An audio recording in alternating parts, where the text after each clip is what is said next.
¿No te ha pasado que de pronto alguien te comparte un secreto, algo súper íntimo y personal, y tú te sientes realmente honrada u honrado de poder recibir esa información? Bueno, eso es lo que nos está pasando a nosotras el día de hoy con nuestro querido Juan Carlos. Nos sentimos realmente afortunadas y esperamos que tú también, Juan Carlos Gutiérrez, a quien lo hemos conocido ya con todo su tema de superpapá, que es como la mayoría lo conocen en redes. Él es empresario, promotor de valores familiares, escritor, y hoy nos vino a ayudar a explorar este tema tan sensible. De veras no sabes cómo te lo agradecemos, porque estás poniéndote totalmente vulnerable. Y eso no cualquiera, solo una persona con grandes valores y con gran seguridad, y lo hacen por ti también, por si esto te ayuda. No, Bienvenido, mi querido Juan Carlos. Muchísimas gracias por la invitación y es el mejor lugar para platicar esta historia porque saben que les ha agradado muchísimo cariño y siempre me voy muy contento de estar con ustedes. Qué gusto que estás acá y como bien sabes, esto solo va a quedar entre nosotros. Sí. Y tú eres parte de entre nosotras, ¿ok? En tu infancia, platicamos en alguna otra ocasión que nos acompañó un poco el preámbulo, por eso ya me voy a ir directo a la pregunta. En tu infancia, tú tuviste separaciones importantes, mi querido Juan Carlos, para ir como entrando en contexto. ¿Cuál fue esa primera de la que tú te acuerdas que te marcó sobremanera? Pues bueno, la primera fue con mi mamá, ¿no? Ella me abandonó cuando tenía 2 años de edad, nunca más la volví a ver. Y pues no diría que me marcó de una gran manera porque yo era muy chiquito para entender lo que estaba pasando. Realmente recuerdo que a los 4 o 5 años de edad pues, no entendía bien el contexto en el que estaba hasta que un niño me preguntó, ¿por qué no tienes mamá? Y pues yo no sabía que todos tenían una, ¿no? Entonces fue una buena cosa que fuera tan chiquito que no lo entendí pues a profundidad. Y afortunadamente tuve a mi abuelita paterna, que fue la que cubrió con ese espacio, con ese rol de mamá. Y pues bueno, la verdad es que con ella la vida fue maravillosa. Son los mejores recuerdos que tengo, pues no solamente de mi infancia, sino son de los mejores de mi vida. Entonces, pues considero que de cierta manera fui afortunado de que fuera, 1, tan joven, y 2, de que su partida abría la puerta a una gran mujer que fue mi abuelita, que pues que me acompañó durante esos primeros años de vida. En esto que estás compartiendo, ahí se ve tu grandeza. ¿Cómo le das la vuelta y cómo lo ves desde otra perspectiva? Yo también tuve la dicha de ser criada por mis abuelos maternos, y compártenos un poquito de esas experiencias, de esas enseñanzas que te dejó tu abuelita. ¿Tu abuelita todavía vive o ya falleció? Desafortunadamente falleció cuando yo tenía alrededor de 8 años. Bueno, no falleció, de hecho, tuvo un infarto cerebral y eso la dejó pues muy mal, ¿no? La dejó en estado vegetal y siempre, para mí nuestra historia acaba en ese momento. Siempre me he negado a recordarla pues en una cama. Yo siempre la quiero recordar como la gran mujer que era. Siempre mis días con ella eran pura alegría. O sea, cuando recuerdo esa parte de mi infancia, pues me sentía un niño amado, protegido, valorado, respetado. Y nunca más me volví a sentir así, ¿no? Hasta que llegaron mis suegros. El otro día me preguntaban precisamente por qué le había dedicado mi primer libro a mis suegros. Y es por eso, porque ellos me hicieron regresar a esa sensación. Ellos me adoptaron literalmente en su familia y con ellos me siento como me sentía con mi abuelita. Y por eso les dediqué ese primer libro que, pues quitando el tema que era del emprendimiento, era el primero. Entonces era un libro muy especial para mí, por eso se lo dediqué a ellos. Entonces, pues sí, esa parte de mi abuelita, híjole, era una gran mujer llena de luz, llena de amor. Era alguien que le gustaba mucho arreglarse, era muy trabajadora. Entonces, tuve algo mucho mejor que una mamá, ¿no? O sea, sí perdí una mamá biológica, pero gané una mamá con un amor y una profundidad completamente diferentes. Oye, Juanca, me encanta y en efecto, tienes razón, Mina, la forma en cómo lo compartes te hace sentir cercano y sobre todo entender que es algo que tú viviste. Yo también en muchos momentos de mi vida estuve muy acompañada por mis abuelas, pero creo que es importante y me gustaría que nos ayudas a ubicar como público cómo esas diferencias tienen que estar marcadas, y yo creo que también es importante. O sea, a mí me gusta saber y me encantó la idea de saber que tenía a mi mamá por un lado, que en este caso yo tuve la bendición de tenerla cerca, pero me gustaba saber que mis abuelitas eran mis abuelas. Entonces, creo que es muy importante dentro de la familia que cada uno asuma el rol y el lugar, por decirlo de alguna forma, en la familia que le toca. ¿Qué tan importante crees que es esto? Pues es muy importante. Sinceramente yo no entendía el rol que ella estaba jugando. Yo siempre la vi como mi abuelita, nunca la vi como mamá, porque no entendía ese rol, ¿no? Para mí, pues tener una mamá no significaba gran cosa. Cuando nos daban una actividad sobre mamás, yo no entendía. Entonces, ya hasta que crecí, ya hasta que entendí cuál es el rol que juega una mamá en la vida de un niño, fue cuando entendí que ella realmente había sido mi mamá, que no había sido mi abuelita.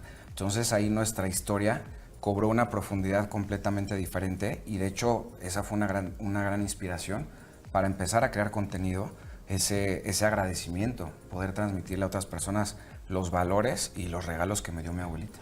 Oye, fíjate, ahorita que estabas diciendo eso, que tu ignorancia hasta cierto punto como que te salvó o te protegió, ¿no?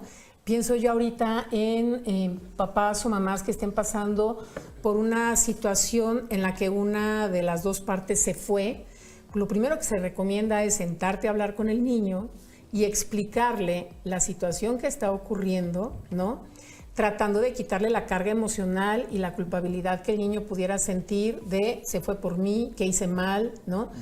Sin embargo, eso no ocurrió en tu caso y la libraste súper bien. O sea, sí tienes una inteligencia emocional que aquí es cuando yo sí me imagino que hay gente que sí nace con inteligencia emocional. O la desarrolla desde muy chico. Y hay gente que la puede desarrollar. Yo creo que tú eres de las personas que tu intuición te permitió tener esa inteligencia que te sacó adelante, pero desde tu punto de vista como papá, ¿no? Ya pensando en este tipo de cosas, ¿tú qué le dirías a una persona que está con un niño que fue abandonado por la otra parte de la pareja? ¿Cómo abordar este tema? ¿O abordarlo o no abordarlo? Pues mira, depende mucho de la edad, ¿no? Yo siempre voy a ser un partidario de ayudar a los hijos a construir su carácter a través de la adversidad, pero tenemos que entender que hay edades para todo.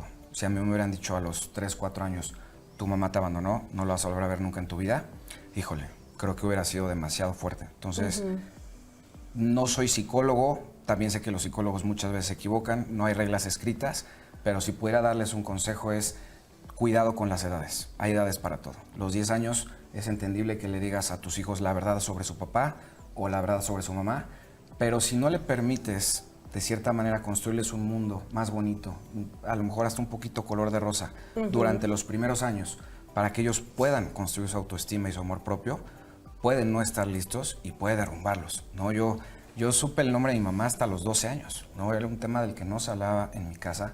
Mi papá jamás me dio una explicación, jamás se mencionó su nombre. Y claro, tuve la suerte de que tuve a mi abuelita y que tuve un papá pues muy amoroso, muy presente. Y creo que eso fue lo mejor, porque si me hubieran dicho la verdad cruda y dura desde muy chiquito, híjole, no sé si estaría aquí. O de alguna forma, Juanca, si te lo van a decir, que te den las herramientas para de alguna forma entender cómo avanzar, ¿no? Claro, y pero esas herramientas. Porque luego hay gente llegan que con se los queda años. ahí en la victimización toda la vida. Sí, ese es otro tema muy importante. Creo que ser víctimas no nos lleva a nada. Tratar de transmitirle lástima a otros es una moneda sin valor. Nunca lo logramos. Tenemos que hacernos cargo. Y tú lo hiciste muy bien y eres ejemplo de eso. Ahora, sin lugar a dudas, las mamás, estando o no estando presentes, la verdad es que juegan un rol muy importante en nuestras vidas. Lo estoy hablando también en un tema de comportamiento, ¿no? De lo que fomenta la mujer como tal, la madre, esa figura que nos materna desde que estamos chiquitos, desde que estamos en la barriga. Ahora, tú tienes la inteligencia emocional, pero de todas formas, cuéntanos cómo has acompañado todo este proceso. ¿Has tomado terapia? ¿Esto te llevó de pronto a hacer una búsqueda mucho más amplia de lo que te estaba pasando? ¿Te ayudó a entenderte un poco mejor? De bueno, esta es mi realidad, no voy a ser víctima, me voy a hacer cargo. Pero como bien dijiste, mi querida Zuli, existe la ignorancia y es el desconocer muchas cosas. ¿Qué herramientas podríamos ofrecerle a las personas que nos ven y de pronto no tienen esa inteligencia emocional que tú sí tuviste? Porque el rol de la madre es súper importante en nuestras vidas. Te trae al mundo. Claro. Sí, pues bueno, en realidad yo sí tuve una, ¿no? Que fue mi abuelita. En realidad si no hubiera tenido ninguna. Pero ella estuvo en la parte simbólica. Tu madre no deja de jugar ese rol importante en tu vida porque te trajo al mundo. Claro, pero yo no la conocí, entonces pues realmente lo único que conocí fue mi abuelita y ella cumplió ese rol de madre. No es que yo haya crecido sin mamá, sino que tuve a alguien que cumplió. Yo sin saberlo, pero sí, definitivamente para un niño, para una niña, crecer sin su mamá. No sé cuál sea peor, digo, a mí me tocó conocer el crecer sin una mamá, pero es igual de difícil, ¿no? Lo platicamos en el programa pasado. Es difícil, es un reto, pero no es imposible. A los 12 años te enteraste de lo que había pasado. No, El nombre. El nombre de tu mamá, pero Sí. desde antes te enteraste de lo que había Yo sucedido. sabía una verdad a medias, ¿no? Ya desde que pues, veía que todos tenían mamá. Y esto yo te no. afectó sin lugar a dudas. ¿Esto qué generó en ti? Sí, por ejemplo, pues muchos años sí crecí con esa mentalidad de víctima.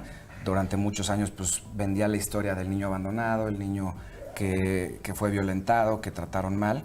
Y eventualmente encontré la fuerza para sanar, ¿no? Creo que el mayor consejo que le puedo decir a todas las personas que pasan por algo así es: el pasado no es una condena, ¿no? El dolor es un gran maestro y Dios puso en todos nosotros la fuerza para sanar. Simplemente tenemos que conectar y recuperar la armonía, porque casualmente cuando pude sanar de manera inmediata es cuando me alejé de cualquier cosa que pudiera afectarme mental, física o espiritualmente, ¿no? Cuando dejé de tomar alcohol. Digo, nunca tuve problemas con el alcohol, pero tomaba alcohol, fumaba cigarro, pasaba a lo mejor mucho tiempo en redes sociales. Y cuando fui quitando todas esas pequeñas cosas, la sanación pasó casi de manera automática. Ni siquiera me di cuenta. Simplemente un día, al limpiar mi cuerpo, mi mente y mi espíritu, sané de manera inmediata. Oye, Juan Juanca, ¿y qué Carlos. rol tienen ahí, perdóname, mi Luz, tus niñas en este proceso de sanación? Ser papá te ha ayudado de alguna forma a entender mejor desde este rol ahora qué pasó en esa situación en Pues tu mira, vida. tuve la fortuna de que gran parte de esa sanación llegó antes de mis hijas, ¿no? Y llegó antes de mi matrimonio. Eso me permitió Ya estar preparado, de Estar cierta preparado, forma. ¿no? Porque sinceramente desde los 15 años yo sabía qué tipo de familia quería tener. Yo quería, Por eso eres súper papá. No quería repetir los patrones. Entonces, ser consciente desde los 15 años de eso es una gran ventaja. Yo sabía que me quería casar para toda la vida, quería que mis hijas crecieran en un entorno familiar sano. Entonces, por eso me tardé tanto a lo mejor en casarme y tener hijos, porque necesitaba encontrar la persona con la que pudiera hacer eso. Porque aparte venías, regresándome, por eso quería yo tocar el tema antes de llegar a tus hijas. Tú dices que tu papá estuvo presente, que fue un papá Sí. amoroso. O sea, y tú me imagino que dentro de ese padre amoroso pensó que la mejor decisión no era que vivieras con él, sino con tu abuela. Ujú. Bueno, esa parte, ahora vamos a la parte fea de mi historia. Cuando mi abuelita se enferma, pues yo pasaba la mayor parte del tiempo con ella, mis primos también, todos venimos de situaciones familiares muy similares. Y a mí me toca irme solo con mi papá. Yo era el único de nuestros primos que era hijo único. Entonces a mí me toca irme con él de tiempo completo y pues empecé a pasar mucho tiempo con sus parejas. Me tocó pues tener muchas madrastras y pues bueno, esa parte es la que de verdad se complicó bastante. Sé que hay madrastras buenas en el mundo, pero a mí no me tocó ninguna. Y padrastros. Y padrastros Fueron cuatro, buenos. ¿no? Cuatro, ¿no? Bueno, contando cuántas a mi mamá, cuatro matrimonios, pero bueno, también algunos noviazgos. Entonces, pues me tocó crecer en un entorno en donde siempre se me hizo sentir que no era parte de la familia, que era un estorbo. Sufrí violencia física, emocional. Por parte de las parejas. Por parte de sus parejas, ¿no? Me gusta aclarar eso. Mi papá jamás en la vida me ha menospreciado, jamás me ha humillado, o sea, jamás me pegó, o sea, jamás me maltrató. Es el padre más amoroso y más presente que existe, pero su vida de pareja siempre fue un Pero caos. entonces Y ahí te va, obviamente Juan te lleva Carlos, entre ahí las te va. patas. Entonces, a la gente que nos está viendo, ¿no? Que tal vez puede estar viviendo una situación en la cual el niño se quedó, llámese mamá con nuevas parejas o papá con nuevas parejas, ¿ok? Tú dices que es un padre amoroso, pero le faltaron, pero anda, que te lo diga, le faltaron pantalones. Claro, O claro. sea, él era consciente de estas situaciones que tú vivías de agresión por No parte... sé a qué nivel de conciencia. ¿Nunca lo has hablado con él? Sí, mira, el problema es que hay una creencia que es muy limitante que tenemos en nuestra sociedad, que podemos ser buenos padres sin ser buenos esposos, ¿no? Él se repetía constantemente. Como que lo se me separan, decía, ¿no? No, yo soy muy mal esposo, pero soy el mejor padre. Y yo entendí que eso no se puede. No, o sea, mi papá es mi héroe, es mi mayor maestro de vida, pero aceptarlo como maestro es aceptarlo con su luz y con su sombra. Mi papá me enseñó qué caminos tomar, qué caminos no tomar, y entre su crianza y la mía, creo que donde chocaríamos como dos trenes en sentido contrario es: yo creo que para ser un buen padre tienes que ser un buen esposo o incluso un buen ex esposo, pero tienes que tener una relación sana, amorosa y de respeto con la mamá de tus hijos, porque si no, en automático ya no puedes ser un buen papá, ya te está faltando algo que es importantísimo. A veces es más importante cómo hacemos sentir a nuestros hijos a través de nuestra relación de pareja que la interacción que tenemos con ellos, porque la primer historia de amor que van a conocer nuestros hijos es la nuestra. Y puede ser para bien o puede ser para mal. Entonces... Y nuevamente, a ver, ahí entra tu parte de inteligencia emocional. Ahorita vamos a ver otras cifras que yo creo que se van a relacionar mucho con lo que está sucediendo. Está increíble que digas que tu padre es un gran maestro de vida. O sea, no quiero meter el dedo en la llaga, ¿no? Pero es que, o sea, y la responsabilidad no solo es de estas parejas que tuvo. O sea, no puso un alto. No, mi punto es ese, o sea, que un buen maestro te enseña lo bueno y lo malo. También de lo malo aprendes. Yo soy consciente de que él pudo haber hecho mucho más, pero también veo una parte interesante. Yo vengo de una familia que todos se han divorciado. Mis abuelitos se divorciaron, mis tíos se divorciaron, mis primos en su mayoría están divorciados. Si yo no hubiera pasado por eso, no hubiera sido consciente de la maldición que había en mi familia. No hablo de un tema de hechicería. No. Hablo de que hay maldiciones que pasan por generación, que se heredan. Es lo de que aprendes generación. y continúas. Exacto. Entonces, Digamos que son patrones repetidos, si tú quieres romper con ellos. Exacto. Entonces, estar ahí fue lo que me permitió salvar a mi familia de repetir la historia. Porque si hubiera tenido una vida quizás más fácil, quizás si no hubiera estado en un entorno tan violento y tan disfuncional, yo hubiera sido el que hubiera creado ese entorno para mis hijas. Mira, quiero acotar que el 67% de padres que vivieron infancias difíciles reportan sentirse más involucrados emocionalmente con sus hijos por decisión propia de no repetir la historia, que es justo lo que tú estás platicando. Exacto. Y un 35% de adultos que experimentaron abandono emocional severo en la infancia repiten ciclos de desapego y abandono con sus hijos. O sea, la buena noticia es que la mayoría sí consigue romper, que es el tema de hoy. Exacto. O sea, el tema de hoy es, se pueden crear familias funcionales, unidas, hermosas, Sí. viniendo de una familia totalmente rota, y tú eres el vivo ejemplo. Sí. Sí, gracias. Claro que se puede. Y digo, ahorita me gustaría hacer un apunte sobre las estadísticas que vemos. En Latinoamérica son diferentes. O sea, en Latinoamérica vemos que más del 40% de los niños crecen sin algunos papás y el índice de los que repiten debe de ser infinitamente superior, ¿no? Yo creo que esa estadística solamente es a lo mejor de Estados Unidos, porque creo que uno de esos grandes problemas Estados Unidos. en Latinoamérica es eso, ¿no? Que la gran mayoría crecimos en familias disfuncionales y tenemos que cambiarlo. O sea, si queremos salvar al mundo, no tenemos que avanzar en inteligencia artificial. No tenemos que construir más Tenemos que ciudades. volvernos inteligentes nosotros. Tenemos que crear a los niños en entornos más sanos. Todos los Y lo problemas son grave del rastreables a asunto eso. es que muchos de esos niños, niñas que fueron abandonados terminan en situaciones súper tristes, Sí. en drogadicción, abandonados, O delincuencia. solos. O Sí, psicópatas, ahí también entran los psicópatas porque sí son bases necesarias para la vida de un ser humano. O sea, Exactamente, yo hay que crecí sin accionar. papá, Juanca, soy huérfana desde que tengo 14 años y soy huérfana porque así la vida lo quiso, ¿eh? Pero también me ayudó a entender, como bien dices, esas cosas de las cuales uno tiene que aprender a sacarle ventaja, ¿sabes? Crecí sin papá porque así la vida me tocó y muchas veces me tocó verme en esta situación en la que me preguntaba con mis amigos, ¿qué será más fácil? ¿Que se haya muerto como se murió el mío o que te abandone? Yo creo que una huella de abandono te deja marcado por vida. Yo tenía el consuelo que decía, el Señor No ya lo no está. decidió, claro, no fue una decisión. Me enojé mucho tiempo y me llevó mi tiempo tranquilizarme y entender que así era. Sí, y es difícil. A mí, por ejemplo, mucha gente me insistía en que buscara a mi mamá y siempre me negué. O sea, siempre dije, no guardo rencor, no creo que tenga nada que perdonar, pero no voy a ser protagonista de mi vida a alguien que no me hizo protagonista de la suya. Y creo que ese... Siendo su único hijo. Antes de irnos de este bloque, yo te quiero preguntar, ¿qué representa para ti la mamá de tus hijos? Híjole, todo. O sea, mi esposa es mi complemento, mi mejor amiga, mi socia, mi cómplice, mi verde pareja. naranja. De verdad, mi esposa fue como la cereza del pastel. Claro. Si bien este proceso de sanar venía desde antes, ella fue casi Dios me dio ese premio por haber logrado sanar y fue la cereza del pastel y lo que más me enorgullece es el matrimonio que tengo, ¿no? Porque es lo más difícil de Felicidades, lograr, Juanca, ¿no? exacto, Ser es un padre. proyecto de vida. Sí. Y tú habías dado un ejemplo, ya para cerrar, porque de verdad la respuesta muchas veces no está en un libro, no está en un terapeuta, la respuesta la tenemos nosotros, sabemos perfectamente hacia dónde tenemos que ir. Tú hablaste contigo mismo, encontraste tus respuestas y saliste adelante. Y ahora, ya para cerrar, ese ejemplo que dijiste, que nos diste a nosotros, el de la persona que llega a la cárcel, que se me hace increíble, ¿lo recuerdas? ¿Cuál? No, En el de los gemelos. Sí, el de los gemelos, el que toma exacto, vino. exacto. Ya.